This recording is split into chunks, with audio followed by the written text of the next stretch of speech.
Hello friend, this is Vandana Dhamani. How are you all? कैसे हैं आप सब लोग? आज मैं आपके साथ एक स्टोरी शेयर करूंगी जिसके माध्यम से आपको ये बताऊंगी क्या प्रारब्ध में लिखा हुआ भी बदला जा सकता है। क्या प्रारब्ध में हमारी कुंडली में जो भी गलत लिखा हुआ है वो भी बदल सकता है? तो डेफिनेटली यस। तो वो स्टोरी क्या है? महाभारत की कहानी तो आप सभी ने सुनी होगी। उसमें भगवान कौरव पांडवों के जो युद्ध होता है उसमें भगवान श्री कृष्ण सबसे पहले समझौते के लिए गए थे किसके पास? कौरवों के पास, कि आप इनके हक का राज्य इनको दे दीजिए पांडवों को, तो ये युद्ध नहीं होगा। लेकिन कौरवों ने मना कर दिया कि नहीं, हम इसमें से इनको एक राज्य भी नहीं देंगे। तो श्री कृष्ण ने कहा तो फिर ये युद्ध हमें करना ही पड़ेगा, और युद्ध की घोषणा कर दी गई। लेकिन जो कौरवों के पिता थे उन्होंने पहले एक ज्योतिष को बुलाया। उन्होंने कहा ज्योतिष से कि दुर्योधन की कुंडली देखिए, उसमें आप बताइए कि युद्ध में जीत किसकी होगी। तब ज्योतिष ने उनकी कुंडली देखी और कहा कि इनकी कुंडली में तो राजी होगी, तो डेफिनेटली जीत इन्हीं की होगी। तो इसलिए युद्ध बेझिझक होकर आप युद्ध की प्रारंभ करवाइए, आपका बेटा ही इसमें विजयी होगा। और श्री कृष्ण भी पांडवों को युद्ध के लिए तैयार करने लगे कि नहीं, आपको युद्ध करना पड़ेगा, क्योंकि ये हक की लड़ाई है, न्याय की लड़ाई है। क्योंकि जो आपके हक का है वो आपको नहीं मिल रहा है। हक के लिए लड़ना इतना गलत नहीं है। आप युद्ध करने के लिए तैयार हो जाइए। ठीक है, अब युद्ध प्रारंभ हुआ।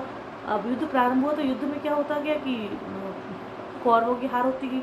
फिर से कौरवों के पिता ने उनको बुलाया ज्योतिष को कि ये क्या हो रहा है? आप तो बोल रहे थे कि कौरव ही इसमें विजयी होंगे, लेकिन कौरव तो हार रहे हैं। तो फिर ज्योतिष ने बोला थोड़ी देर रुकिए, युद्ध को चलने दीजिए, क्योंकि युद्ध ऐसी चीज़ में कभी पासा पलट सकता है, कभी भी हार जीत में बदल सकती है। ठीक है, उन्होंने फिर से युद्ध चलने दिए, लेकिन देखते थे कि कौरव की सेना बिल्कुल आधी रह गई। फिर से उन्होंने ज्योतिष को बुलाया कौरवों के पिता ने।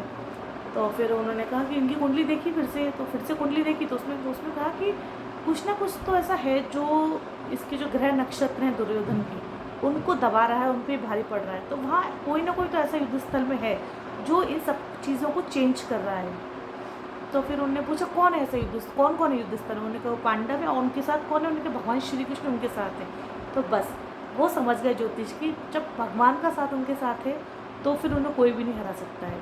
तो ये सब जो ग्रह नक्षत्र हैं ये भी भगवान के ही अधीन हैं।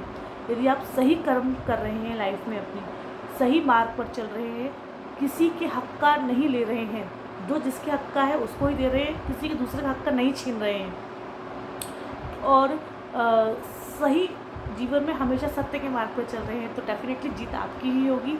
सारे ग्रह नक्षत्र दूसरों के जो बलवान हैं वो भी आपके ही अधीन हो जाएंगे, यदि आप प्रभु पर आपका परम विश्वास है। तो इस तरह से भाग्य में लिखा हुआ जो गलत है वो भी सही हो सकता है, यदि आप अपने सही पाथ पर चल रहे हैं, आपका मार्ग सही है, किसी को आप दुख नहीं पहुंचा रहे हैं, किसी को कुछ गलत नहीं कर रहे हैं। तो कैसा लगा ये वीडियो आपको? थोड़ा सा भी अच्छा लगा उसको फैमिली फ्रेंड के साथ शेयर करिए, और वीडियो को लाइक कर दीजिए। चैनल को सब्सक्राइब नहीं किया है तो उसको सब्सक्राइब भी कर लीजिए। मिलते हैं मेरे नेक्स्ट वीडियो, तब तक के लिए बाय, स्टे हेल्दी।